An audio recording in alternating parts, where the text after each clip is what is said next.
Hello friends, welcome to my channel. இன்றைக்கி மார்னிங்கே பயங்கர மழை. ஸோ இந்த மழைக்கு சூடாக சிக்கன் பிரியாணி ஒரு 3 பேருக்கு ஒரு ½ kgயில் ஈஸியாக ஒரு பிரியாணி ரெசிபி எப்படி பண்ணலாம் அப்படிங்கிறத இன்றைக்கி பார்க்கலாம். ஸோ இன்க்ரீடியன்ட்ஸ்லாம் நான் ரெடி பண்ணி வச்சுட்டேன். என்னென்ன வச்சுருக்கேன் அப்படிங்கிறத 1 by 1 சொல்கிறேன். ஒரு 4 வெங்காயம், 3 தக்காளி கட் பண்ணி வச்சுருக்கேன், 2 பச்சை மிளகா, மல்லி புதினா தலை கொஞ்சம் கட் பண்ணி வச்சுருக்கேன். ரொம்ப இலை எக்ஸ்ட்ராவாக எடுத்துருக்கேன், இது நல்லா ஃப்ளேவர் கொடுக்கும். 2 இலை எடுத்துக்கலாம். பிரியாணி அரிசியாக 1/2 hour ஊற வச்சுருக்கேன். ½ kg சிக்கன் எடுத்து வச்சுருக்கேன்.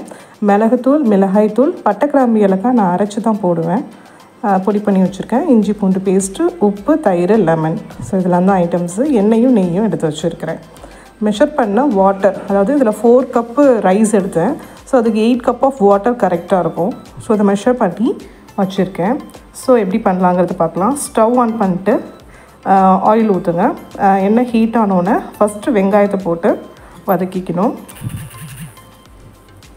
வெங்காயம் நல்லா வதங்கணும். வெங்காயம் எந்த அளவுக்கு வதங்குதோ அந்தளவுக்கு ரைஸ் வந்து டேஸ்ட்டாக வரும். ஸோ நல்லா கோல்டன் ப்ரௌன் ஆகிற வரைக்கும் வதக்கிக்கலாம்.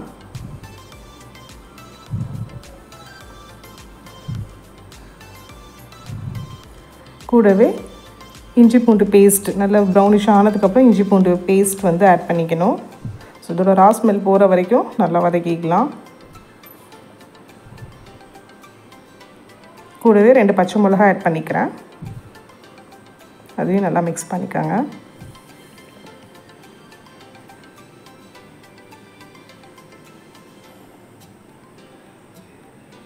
இப்போது தக்காளி வந்து ஒரு 3 தக்காளி ஆட் பண்ணிக்கணும். கட் பண்ணி வச்சுருக்கிற தக்காளியை ஆட் பண்ணிக்கிறேன். தக்காளி நல்லா சாஃப்ட் ஆகணும், அது வரைக்கும் நல்லா வதக்கிக்கலாம். ஒரு லிட் வச்சு மூடிட்டோம் அப்படின்னா சீக்கிரமாக சாஃப்ட் ஆகிடும். ஸோ அது வரைக்கும் வெயிட் பண்ணணும். தக்காளியும் வெங்காயமும் நல்லா வதங்கிக்கணும், மெயினாக இதுதான்.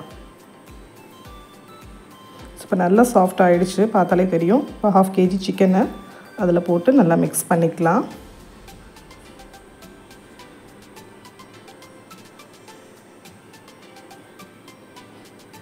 இது கூட மிளகாத்தூள் 1 tablespoon ஆட் பண்ணிக்கிறேன்.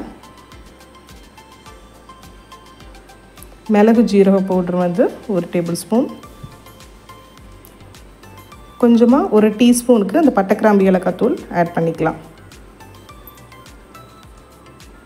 ஸோ இது எல்லாத்தையுமே நல்லா மிக்ஸ் பண்ணுங்கள்.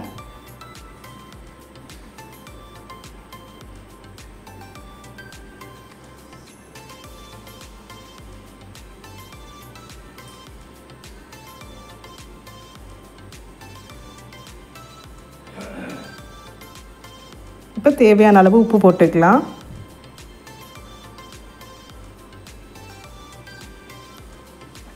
ஒரு கப்பு தயிர் ஆட் பண்ணிக்கலாம்.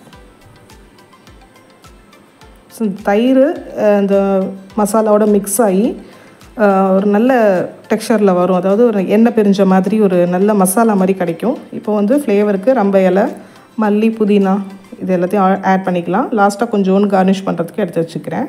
ஸோ இது எல்லாத்தையும் நல்லா மிக்ஸ் பண்ணிவிடுங்க.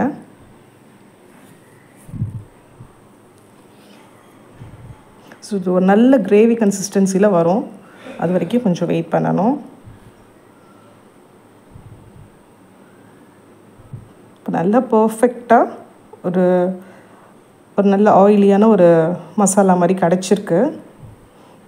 இந்த பதத்தில் இருக்கணும் மசாலா.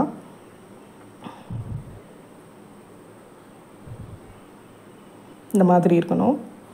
ஸோ இப்போ வந்து நம்ம மெஷர் பண்ணியிருக்கிற அந்த 8 cup ஆஃப் வாட்டர் வந்து ஆட் பண்ணிக்கலாம்.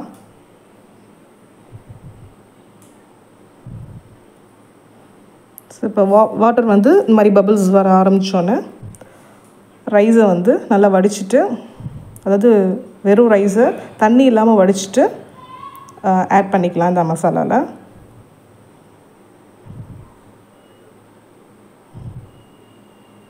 நல்லா கொதி வருது, ஒரு வாட்டி கலந்து விட்டுக்கலாம். அப்புறம் வந்து லெமன் ஆட் பண்ணிக்கணும். லெமனோட எல்லா இன்க்ரீடியன்ஸும் நம்ம இப்போ ஆட் பண்ணிட்டோம், வேறு எதுவும் இப்போ எக்ஸ்ட்ராவாக கிடையாது. ஸோ ஒரு 15 minutes ஹை ஃப்ளேம்லேயும் ஒரு 15 மினிட்ஸ் லோ ஃப்ளேம்லேயும் வச்சுட்டு ஒரு ½ அன் ஹவர் தம்மில் விட்டுட்டோம் அப்படின்னா ஒரு பர்ஃபெக்டான பிரியாணி ரெடி ஆகிடும். ஸோ இந்த மல்லி புதினாவெல்லாம் கார்னிஷ் பண்ணுறதுக்கு போட்டுடலாம். ஒரு ½ அன் ஹவர் இது ஓப்பன் பண்ணாமல் மூடி வச்சிட்டிங்கன்னா நல்லா செட் ஆகிரும். அவ்வளோதான், நம்மளுடைய பர்ஃபெக்டான சிக்கன் பிரியாணி ரெடி ஆகிடுச்சு. இந்த வீடியோ பிடிச்சிருந்துச்சுன்னா லைக் பண்ணுங்கள், கமெண்ட் பண்ணுங்கள், ஷேர் பண்ணுங்கள். தேங்க்ஸ் ஃபார் வாட்சிங்.